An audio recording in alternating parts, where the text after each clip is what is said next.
Welcome to Seize the Mains by Malhotra's IS Academy. I'm Surbhi Sardana and this is Season 3 of our Daily Answer Writing Initiative. This initiative runs in coordination with our website which is rajisacademy.com. हमारी website पे in the main answer writing section you can click and you will see a list of questions whatever we have discussed till date. हमने answer writing discussions लिए हैं almost 49 questions के लिए. This is the 50th discussion that will take place today. So what you can do is go on the website, click on the question of your choice, preferably the question that we are discussing right now. And in the comment section share your answers. आप अपने answers खुद लिख सकते हैं, अपने घरों से हमें भेज सकते हैं. Comment section में उन्हें as pictures और as comments post कर सकते हैं. So the question for day 50 is describe India's policy with regards to refugees so far. Do you think the policy needs to undergo a change to prepare for the future? Discuss and answer in 250 words. So first of all you have to describe. Describe is a very simple directive. जो details हैं आपने बस दे देनी है, अपनी answer sheet पर लिखनी है. India's policies with regards to refugees so far. So as of now India does not have a legal policy, कोई formal policy नहीं है. Case to case basis पे deal किया जाता है. Do you think the policy needs to undergo a change to prepare for the future? So in the second part we will be discussing that what are the loopholes in how India has been handling the refugee crisis, or not just the loopholes, just like telling them कि improvements कहाँ हो सकती है. Answer in 250 words. So let's start by writing an introduction.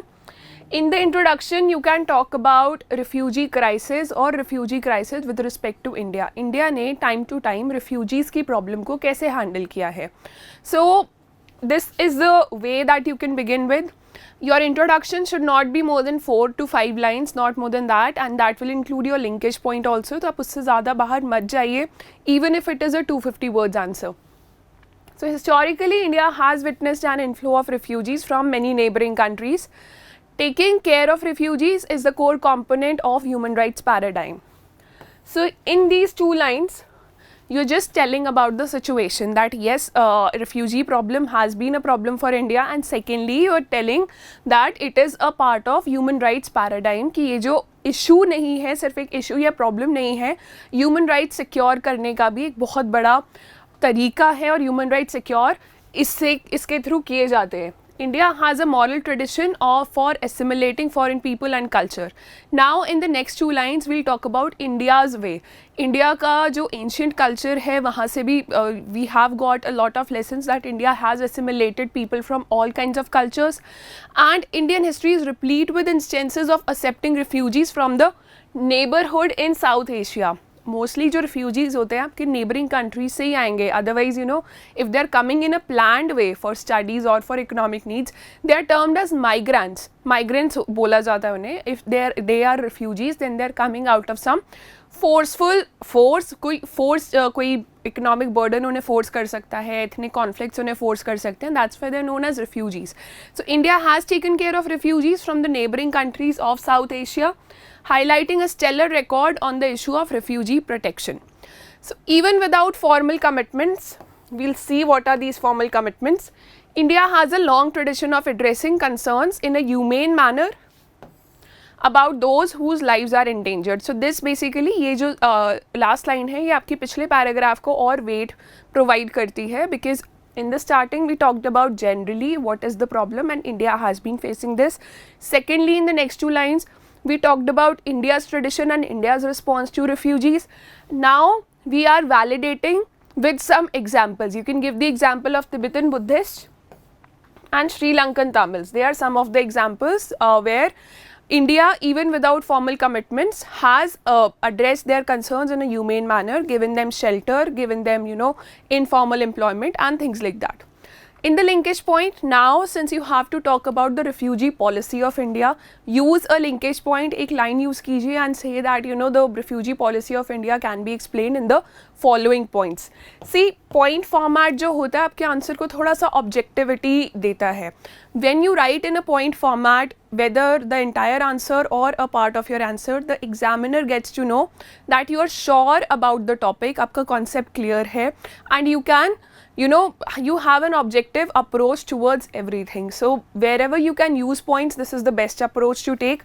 Otherwise, if you're somebody who's good with paragraphs, make sure that you do not hide content in paragraphs. Paragraphs use करके आप underline कीजिए keywords so that the examiner knows all information has been conveyed. So first of all, you'll write down that India does not have a clear-cut domestic policy or law for refugees. That is one. Secondly, there are international conventions with regards to refugees. The first one is UN Convention on Refugee, the 1951 Refugee Convention and its 1967 Protocol. India is not a party to any of these. It as because we've not signed it, we are not a party to any of these because हमारे जो neighborhood है that is quite hostile. There are many refugees due to porous borders and economic conditions of our neighboring countries. तो इस वजह से अगर हम ये convention sign करते हैं, maybe it is possible that we might not be able to adhere to it completely. Also, on the other hand, we are handling the problems of refugees on a case to case basis. So second point is this, जो international conventions है India की sign नहीं है.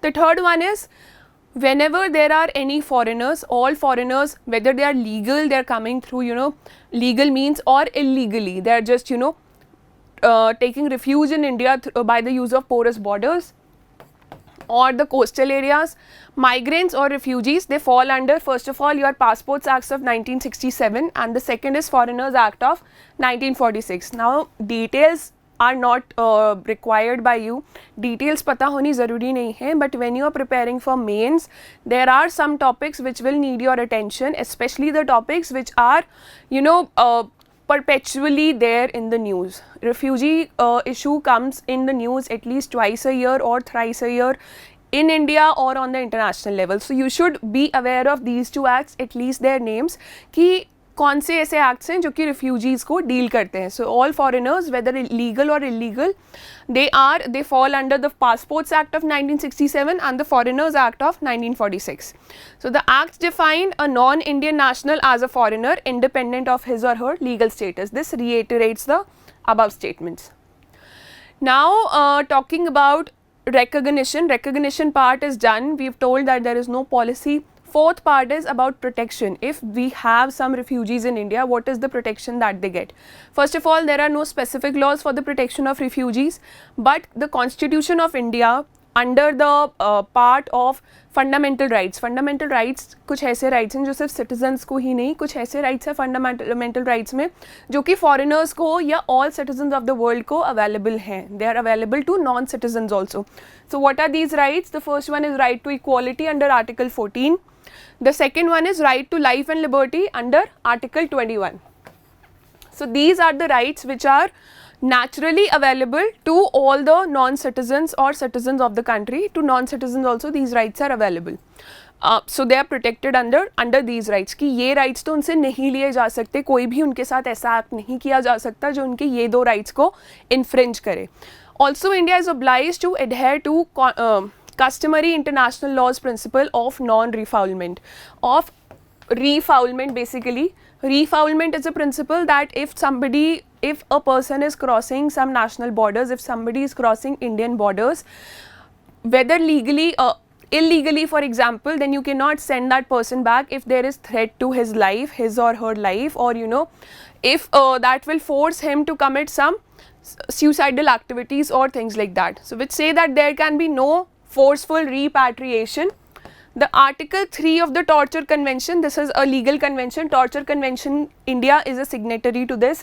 India is a signatory to the Torture Convention and it states that no state party shall expel, return or extradite a person to another state where there are substantial grounds for believing that he would be in a danger of being subjected to torture.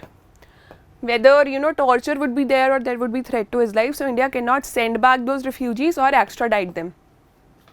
Now coming on to the body paragraph 2, the second part of the question asks us to discuss that if there are some changes required in the refugee policy, do you think the policy needs to undergo a change to prepare for the future? Yes, the policy needs to undergo a change. In fact, कोई भी government policy हो, चाहे वो United Nations की ही policy क्यों ना हो, किसी भी state की, किसी भी government की policy हो, it always requires a change because no policy can be perfect. So if the question is asking you that do you think the policy needs to undergo a change, you just cannot say that no, it is just perfect. There are many issues coming from time to time. A lot of editorials are coming. Use points from those editorials. कुछ अगर philosophers हैं, कुछ academicians हैं, वो क्या points highlight कर रहे हैं कि इंडियन गवर्नमेंट को क्या करने की ज़रूरत है, and use them in your answers but in a very neutral way. You can not take a very anti government stand because handling refugee problem is a very big task for a country which is in its developing stage, which is itself fighting with unemployment and poverty for its own citizens. So you cannot take an anti-government stand no matter how much you are against the refugee policy right now. So there is a need for some changes in the above, mainly due to the following reasons. First of all, refugee crisis is not going anywhere. This will not change because जो हमारी neighboring geopolitical, economic या ethnic conditions हैं, it will keep on forcing people from other countries towards India because India is a democratic country, and India has signed that the torture convention also, so we cannot send people back. And ethnic conflicts in India, or killing people on the basis of religion, is comparatively lesser as is there in other countries, especially the neighboring countries. So that is comparatively lesser in India. That's why people want to enter India, whether legally or illegally. So the refugee issue poses a problem for the state as it is an economic burden. It may trigger demographic changes. We are surpassing China in terms of being the most populated country of the world, so demographic changes trigger हो सकते हैं on religious lines also, and on the basis of numbers also in the long term, and poses security risks as well. So that's why we need a refugee policy. एक proper framework required है, and also this problem is not going to end. So that's why this is the first reason that a change is required. एक proper framework required है because this is a very serious issue.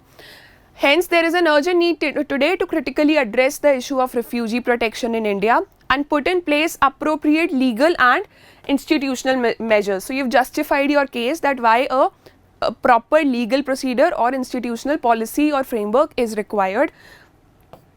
The second one is there is a lack of defined refugee policy with a national refuge protection framework, which leads to treating every kind of refugee differently. For example, Sri Lankan Tamils and Tibetan Buddhists, they are protected by Indian government itself. So Tibetans and Sri Lankan refugees are protected and assisted by the government, while UNHCR, United Nations Human Commission for Refugees, is directly involved with groups arriving from other countries. Afghanistan and Myanmar से जो groups आते हैं, the refugees which are coming from Afghanistan and Myanmar, UNHCR is directly involved with them. So here the state governments are helping them differently, the central government has a different policy, and UNHCR has intervened here because it is the sole protector of human rights on an international level. So holders of documentation provided by UNHCR, they can find informal jobs in India, though they are not allowed, but informal jobs उन्हें मिल जाती हैं. Temporary residence permits from the authorities, and are able to find low paid employment in the informal job level. So disparities hoti hai, that what kind of refugees are we treating, how we are treating different kinds of refugees, and why. Is it based on religion, is it based on the country they are coming from, or is it based on our capabilities, how much refugees can we address. So that's why a change is required in the way India has been handling this problem. The third one is that whenever refugee settlements are there in India, women and children, first of all, women and children, they are very much at risk of gender-based violence, because refugee settlements जो होते हैं, recently Bhashanchar Island was in news. So these settlements, first of all, they are not in very hygienic conditions. These are not permanent settlements. So all kinds of both genders, men and women, they stay together there is just separation by a small bed sheet or a tent. So they do not get enough protection, especially women and children. Next, the men or just all of this population, refugee population, is so vulnerable, in such a vulnerable state that they do not see any future. They cannot they cannot go back to their past homes. So they are very much they are very vulnerable to the terrorist outfits. जो terrorist groups हैं वो इनको they can intimidate them or they can contact them for joining their groups. So they are an easy target for terrorist groups. So these 3-4 are the reasons that they pose a serious threat to the security of India. Economic drain है, तो इस वजह से government को एक proper policy लाने की ज़रूरत है, and the efforts need to shift, or not just shift, they need to align according to a proper framework. So in the conclusion, again you can praise India that despite having no clear-cut laws or being a signatory to the UN conventions, India has handled refugee crisis since it has become an independent nation. In fact, in South Asia, India is the largest refugee receiving country, and India has mostly done justice to the state of refugees from since independence. India as a sovereign nation can decide whether it wants to sign the UN convention or not, but it is time that the government came up with a policy on refugees, asylum seekers and migrants. So your conclusion will take around 2 to 3 lines. This answer should end in 250 words, otherwise you can get negative marks or be not awarded the right marks as you deserve. So this is the full answer. It's available on our website. Read it at least twice again. Go to our website rajisacademy.com.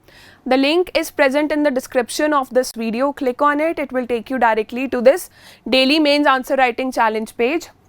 The question for tomorrow, the discussion that happens tomorrow at 9 PM, the question for this is regarding the recent reports of various state governments and National Crime Reports Bureau indicate that atrocities against SCs and STs have been on the rise in the past few years.